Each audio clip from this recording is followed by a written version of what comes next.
বিসমিল্লাহির রহমানির রহিম। আমার মিডিয়া শ্রদ্ধেয় সকল ভাই ও বোনকে আমার সালাম ও শুভেচ্ছা। আজকে আমাদের রাজশাহী বিভাগের দিন ব্যাপী ওয়ার্কশপ ছিল। আমাদের রাজশাহী বিভাগের সকল অ্যাডমিনিস্ট্রেটিভ অফিসার মানে আমাদের ডিভিশনাল ইনচার্জ ডিডি মহোদয় থেকে শুরু করে সকল জেলার ডিপিও মানে আমার প্রাথমিক শিক্ষা অফিসার, জেলা প্রাথমিক শিক্ষা অফিসার, সহকারী জেলা প্রাথমিক শিক্ষা অফিসার, উপজেলা প্রাথমিক শিক্ষা অফিসার, সহকারী উপজেলা প্রাথমিক শিক্ষা অফিসার, সকল আমার পিটিআই সুপারিনটেন্ডেন্ট, সহকারী সুপারিনটেন্ডেন্ট এবং সকল ইউআরসি বা ইউপিটিসি মানে উপজেলা প্রাথমিক ট্রেনিং সেন্টার, প্রাথমিক শিক্ষা ট্রেনিং সেন্টার, সেগুলোর শিক্ষক তাদের সকলকে নিয়ে মানে আমাদের বেসিক্যালি অ্যাডমিনিস্ট্রেটিভ স্ট্রাকচারে আমাদের মনিটরিং পরিবার যেটা আছে আমাদের রাজশাহী ডিভিশনের এই মনিটরিং পরিবারের সকল অংশীদারদেরকে নিয়ে আজকে বৃহত্তর একটা ওয়ার্কশপ ছিল। এই ওয়ার্কশপ গুলো মন্ত্রণালয়ের পক্ষ থেকে প্রত্যেকটা ডিভিশনে হচ্ছে।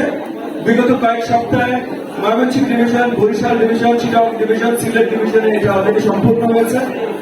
আজকে রাজশাহী ডিভিশনে হলো, সামনের দিনগুলোতে বাকি যে ডিভিশনগুলো বাকি আছে খুলনা, রংপুর, ঢাকা সেগুলোতে সম্পূর্ণ হবে। এই 8টা ডিভিশনের ওয়ার্কশপের মূল কারণ হলো যে আমরা মাননীয় প্রধানমন্ত্রী জনাব তারেক রহমানের নেতৃত্বে ওনার দিক নির্দেশনায় প্রাথমিক শিক্ষা ব্যবস্থা পরিপূর্ণভাবে বদল এনে ইতিবাচক পথে যাওয়ার যে প্রচেষ্টা শুরু হয়েছে সেই আঙ্গিকে আমাদের অ্যাডমিনিস্ট্রেটিভ স্টাফ মানে পুরো দেশব্যাপী যারা দায়িত্বরত আছে সবাইকে সেটা সম্বন্ধে আপনার জানানো, তাদের ফুল ফিডব্যাক নেওয়া। কারণ ইতিমধ্যে অনেক ধরনের পলিসিগত কাজ শুরু হয়েছে।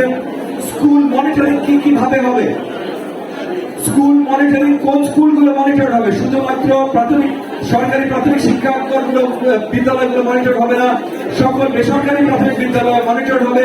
কি আঙ্গিকে মনিটর হবে, টিচার পলিসি কি হবে, অ্যাডমিনিস্ট্রেটর পলিসি কি হবে, কারিকুলাম কিভাবে চেঞ্জ আসবে, টেকনোলজি অন্তর্ভুক্ত কিভাবে হবে, নতুন ক্লাসরুমগুলোর চেহারা কেমন হবে, অবকাঠামোগুলো তৈরি কিভাবে হবে, বাথরুম কি হবে, ক্লাসরুম কি হবে, ক্লাসরুমের ফার্নিচার কি হবে, এই সব কিছু নিয়ে সামনে অনেক ইতিবাচক বদল আসছে।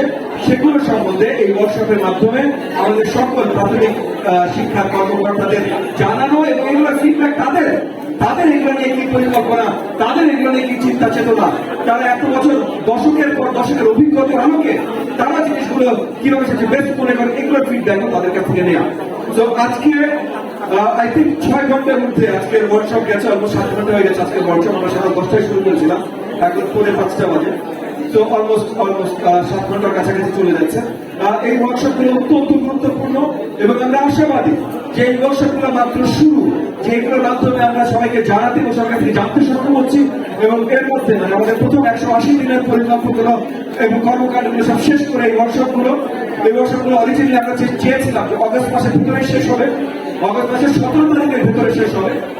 এগেন আপনার ট্রাভেল এবং আমাদের অন্য অনেক কর্মকাণ্ড জটিলতার জন্য অগস্ট মাসের 17 বদলে সেপ্টেম্বর মাসের 5 তারিখের ভিতরে শেষ করবো। কারণ 180 দিনের আশেপাশে শেষ হচ্ছে। তো প্রথম 180 দিনের আমাদের কর্ম পরিকল্পনাগুলো খুব সুন্দরভাবে আমরা শেষ করতে সক্ষম হচ্ছি।